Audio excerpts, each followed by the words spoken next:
This is Nasha Kasha, a Ukrainian almanac. 28 minutes of stories for everyone about Ukrainian life. Nasha Kasha is heard on 18 campus and community radio stations from Newfoundland to British Columbia. I'm your reporter, Stefan Andrusiak. This is episode 294.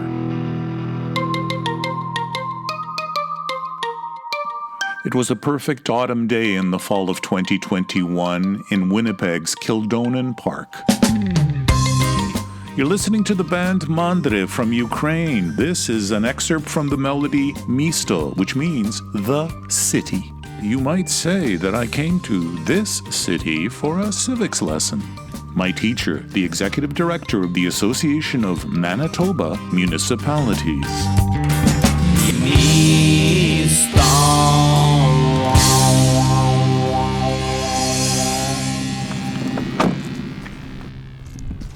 Are you Dennis by any chance? Dennis, yes. Yeah, okay.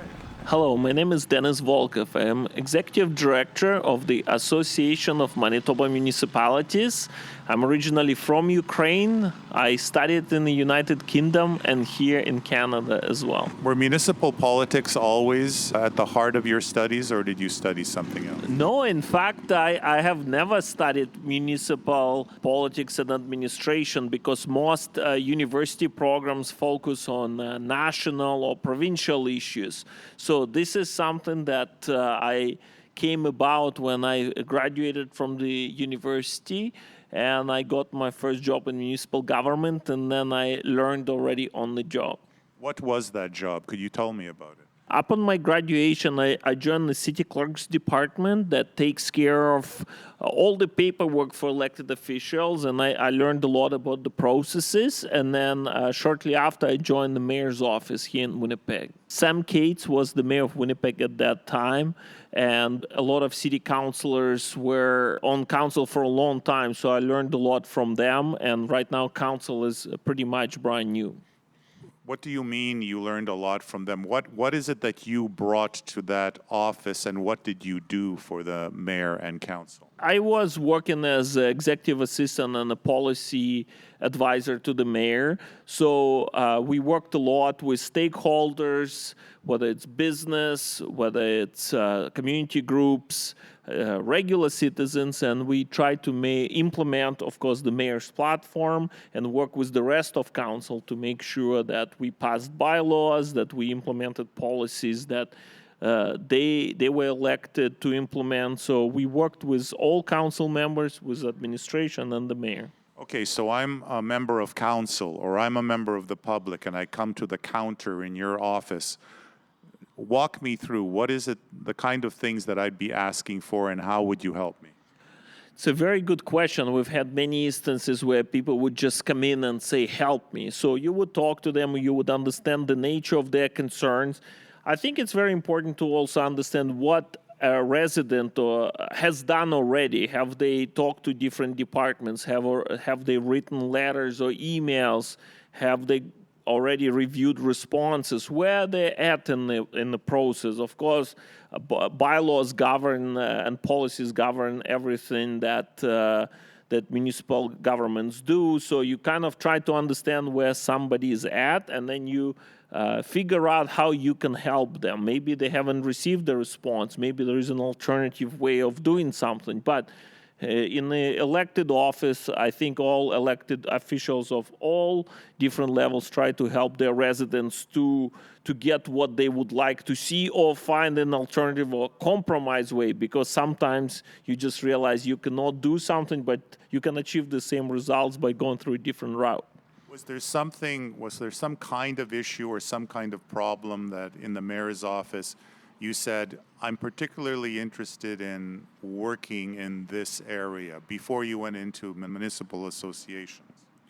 Well, elections always interest me because I come originally from Ukraine, and a lot of listeners would probably appreciate that Ukraine for a long time did not have an independent sort of democratic election process. So I've always been interested in, ensuring that residents have access to polling stations, ensuring that they walk in and they don't have to wait in line, ensuring that results are tabulated quickly, ensuring that results are announced quickly. This is something that I had passion for, and City Clerk's Department, in particular the City of Winnipeg, has been recognized across the country, I think, as one of the leading departments in organizing municipal elections. Have you ever thought about proportional representation in those kinds of elections? London, Ontario, where I'm from, did that for one election.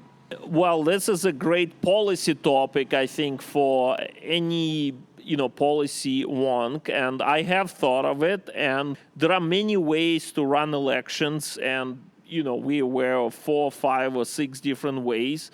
Historically, we have sort of first past the post system. At the municipal level, we don't have parties, so whoever gets the simple majority, so whoever wins the largest number of votes wins, and I think at the municipal level, the simple majority works very well.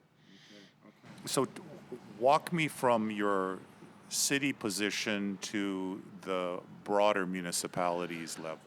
Well, I think from my position, I feel right now in my current position, we listen to all 137 municipalities in Manitoba and we try to help them. So we advocate on their behalf. We try to find things that are in common that we can all agree on, whether it's changes in legislation, whether it's funding, changes to programs, and then we have internal processes to determine that, and then we go and meet with provincial or federal governments and try to achieve results for our members. So say an issue of crime, for example. So we're seeing right now rural crime is rising by 20%. So we're meeting with ministers of justice, for example, with department officials and trying to address that.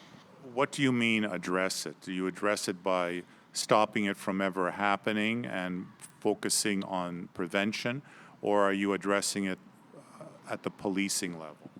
A very good question. Municipalities, under the sort of legal framework, have very limited ways they can address crime, for example. In many municipalities, they don't have their own policing force, and they don't have their own preventative programs. In many cases, programs are provincial, and policing might be RCMP federal, and municipal level of government is the closest to people, so they might see crime every day, but their hands are tied sometimes. So they have to work with all stakeholders, provincial and federal, to bring in those preventative programs, to bring in RCMP and try to find that balance and ensure that sort of repeated offenders don't recommit crime in their communities, because that's what their residents see, that's what they hear about. And that's the damage they want to prevent. Yes, well, recently we heard an example that municipalities might hear from their businesses that they have to now lock doors, that they don't feel safe. So that was brought to our attention, and then now we're starting to work with provincial and federal governments to see what needs to be addressed, whether it's Youth Criminal Justice Act that I remember many years ago we were working on, whether it's certain preventative programs that need to be expanded or changed, whether we need to bring in different stakeholders, social services, to work with local communities and police forces to address issues. So it really depends. You say we. It's an association. Tell me about the history of the association just very briefly and what it stands for and what it strives to do. Sure. Association of Manitoba Municipalities is an advocacy group for all 137 municipalities in Manitoba. There are similar associations in other provinces. Association of Municipalities of Ontario, for example, would be an equivalent to what we do here in Manitoba.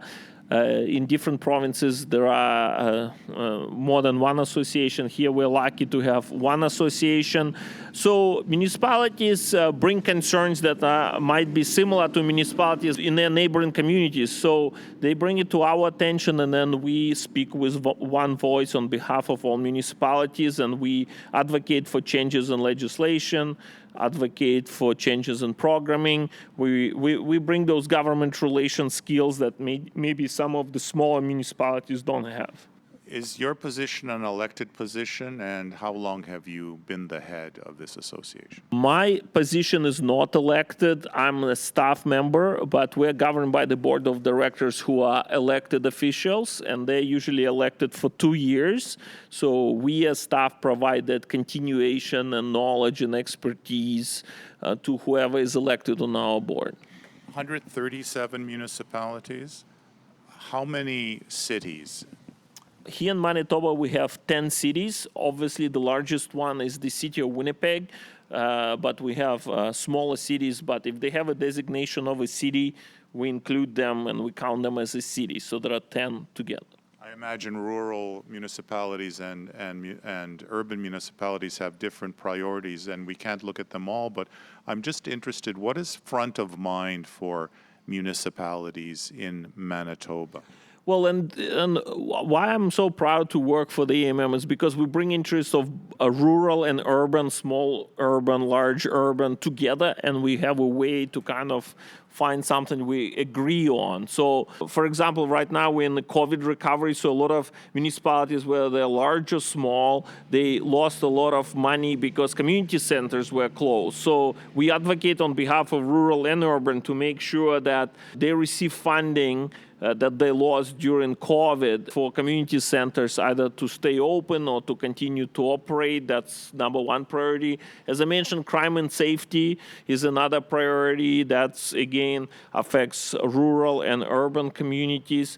We have opportunities to work on climate change adaptation and mitigation because we just experienced here in Manitoba probably one of the worst droughts, and Manitoba is also infamous for floods. So now that we just had a drought, we don't know if we will have a flood here in the spring. So we have to work with those issues.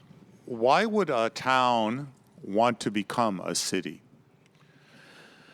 Here in Manitoba, if you have a designation of a city, you might have similar issues that you want to talk about to other cities. So in some ways, designation of a city, depending on how it's written in the provincial municipal act, it might give you additional funding, but it also comes with additional responsibilities. So you might be responsible for policing, for example, and that might cost you more. So it really depends, but we treat all municipalities of all sizes the same. Whether you're a rural municipality, whether you're a town or a city, we are there to help. So if your listeners are from across the country, they will find sort of similarities in all parts of Canada from coast to coast to coast. I've always imagined that people on town council would say, well, we're all grown up now, we should be a city, and just for that reason apply to be a city when it's not necessary. I don't know. Is that a fair question? Well, I would say that a lot of rural municipalities like to say that they're rural. It represents who they are. It represents maybe a farming community that exists in that municipality for 100 years. So I would say it really depends on the community. It really depends on where that community is going, where that council is going. So I wouldn't say necessarily that any municipality want to become a city. There are many successful towns. There are many successful and very financially well-off rural municipalities.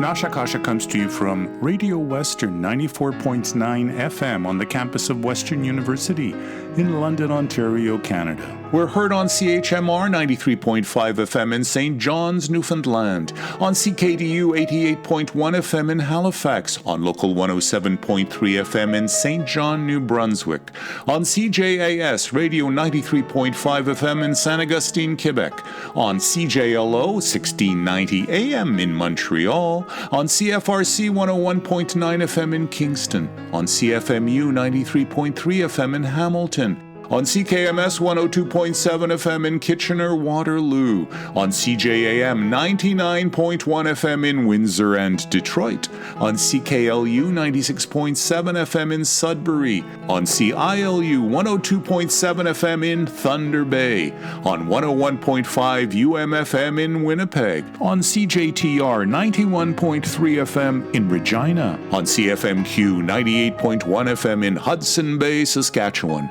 on CFBX 92.5 FM in Kamloops, on CJSF 90.1 FM in Vancouver, and on CHLY 101.7 FM in Nanaimo, British Columbia.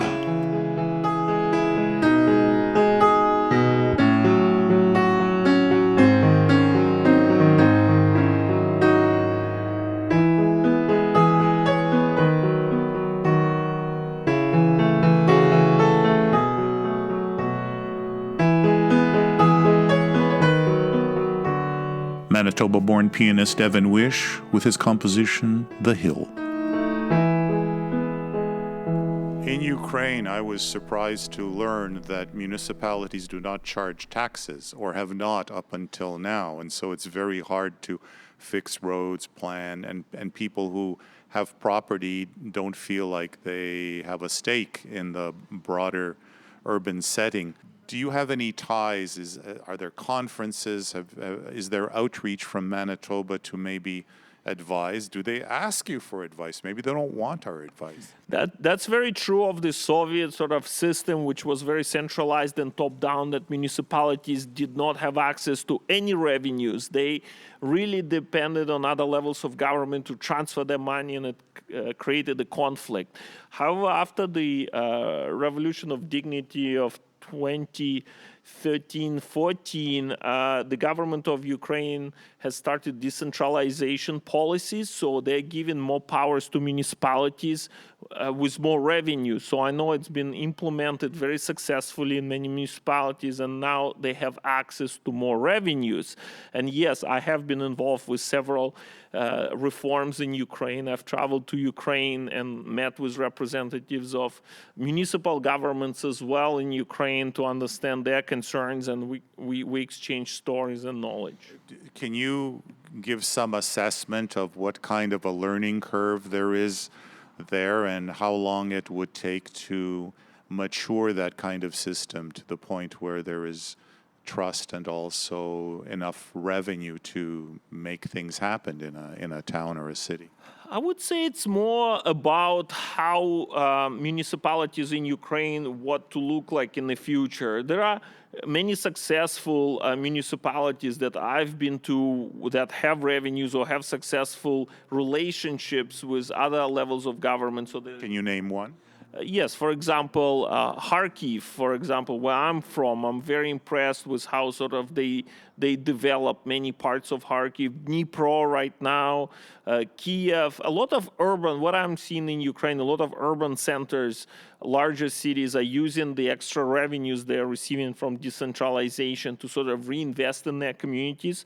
However, they're also seeing depopulation of rural areas because there are no jobs, or there are a lot of factories that close down in rural areas and people are moving to more urban centers. So they're seeing that shift from rural to urban. So of course that cannot be just addressed by just decentralizing the powers. They also need to create jobs, they need to bring in investments, and it's a larger conversation. And a revenue base.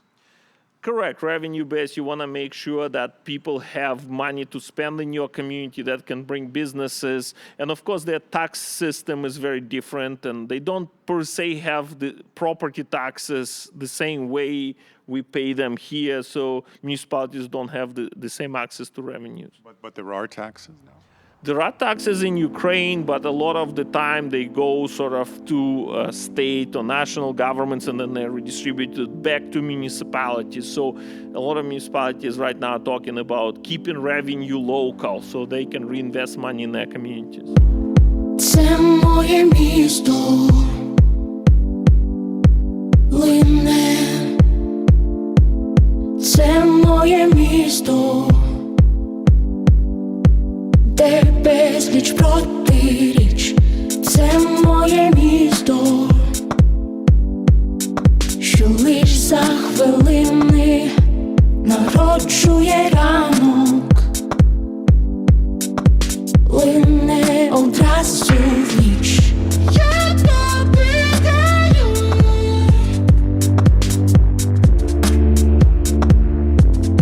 я тобі даю.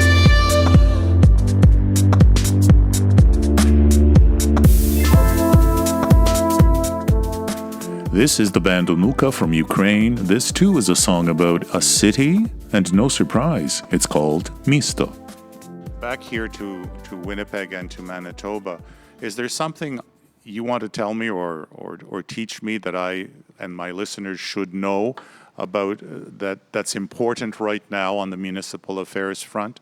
And is there something you'd like to say yourself that I haven't asked you about? I probably can say a lot, but with regards to municipal governments, Please say it.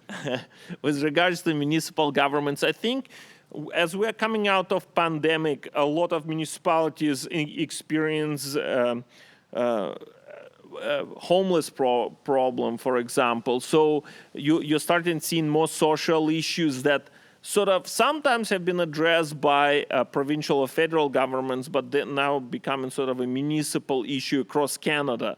So it just makes me think, how can we all work together? How can all levels of government, stakeholders, non-for-profit groups, because residents don't want to hear in many cases who's responsible for what issue. They just want things to get done, and it's just, honestly speaking, not there. They shouldn't really understand all the ins and outs. If they want to achieve something, they expect all municipal, provincial, and federal officials to work together. So that's why I'm calling for that. Here in Manitoba, never mind the rest of Canada, for just this question, of course, here in Manitoba, is there something your members come to you and say, we need this fixed? Yes, here, for example, we are right now in a freeze on operating funding. So municipalities receive certain number of dollars for operating their municipalities. And we know with inflation that is out of our control, the expenses are going up, and a lot of, because of COVID, a lot of expenses are going up. However, municipalities in Manitoba have been frozen at a certain level. So hopefully the new premier will agree to remove it, so municipalities have more revenue to grow their communities, because growth costs money. If you want to bring investments, anybody who comes in wants clean water, wastewater, roads, garbage pickup. They want to have safe communities, so growth costs money, and we want to make sure that this operating funding freeze is removed. Hopefully growth brings money as well. Absolutely. We certainly see municipalities that are able to attract investments, that creates jobs. People buy homes in those communities, then they pay taxes back to the municipality. So definitely growth generates growth. I was in Steinbach, Manitoba this weekend, and you drive down the main boulevard and you're very impressed, and you look to the left and there's a Bosch optics plant sitting right there. So you go, well, that's probably a good tax base. We have very successful municipalities in Manitoba, and you mentioned one in Steinbach and in neighboring communities, Winkler, Morden. There are many communities, Brandon, where they've been able to attract investments, and now it's paying off because you see new businesses, you have more residents, people are buying homes, so you see growth in those programs. So we have a history here in Manitoba of having a bilingual program in a state, so publicly funded schools school, and the school division decided to move that Ukrainian program from one part of the city to another. And then I could see how Ukrainian community was all united in opposing the move, but they didn't know who to talk to. So they were writing letters to the prime minister, premier, councillors, and a lot of them did not even know that school trustees are probably the ones they should have been addressing that to. So I talked to the members of the community who wanted to hear me, who reached out and said, who should we talk to? So I shared my opinions. However, it just shows me that we need to do a better job at kind of learning which level of government is responsible for what here in Canada. And this was a great example that, to me, that people don't care about politics until it affects them personally, and then they're trying to kind of catch up and figure out where to go to. So there was a very interesting case that I feel did affect actually a provincial election, rightly or wrongly. I feel people felt that they had to express themselves during the same time when we were having a provincial election. Was the Ukrainian bilingual program moved? So I don't know what happened in the end.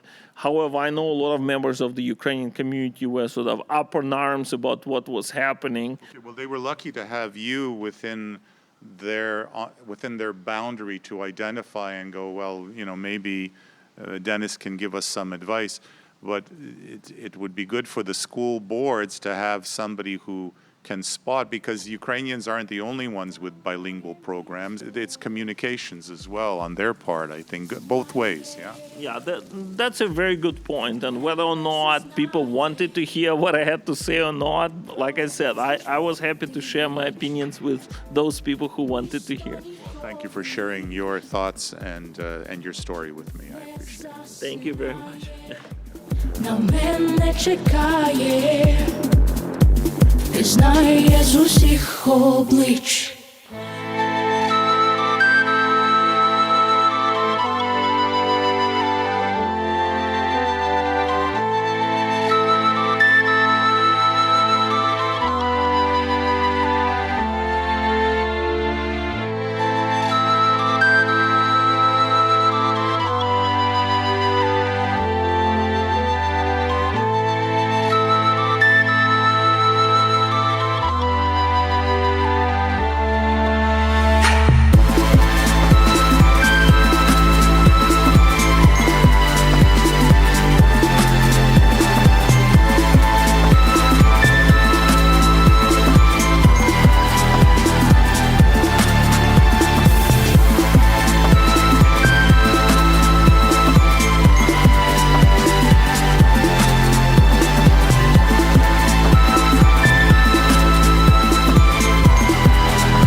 All good things come to an end, and so it is that I will be wrapping up Nasha Kasha in late February after episode number 300, which will make it 6 years on the air.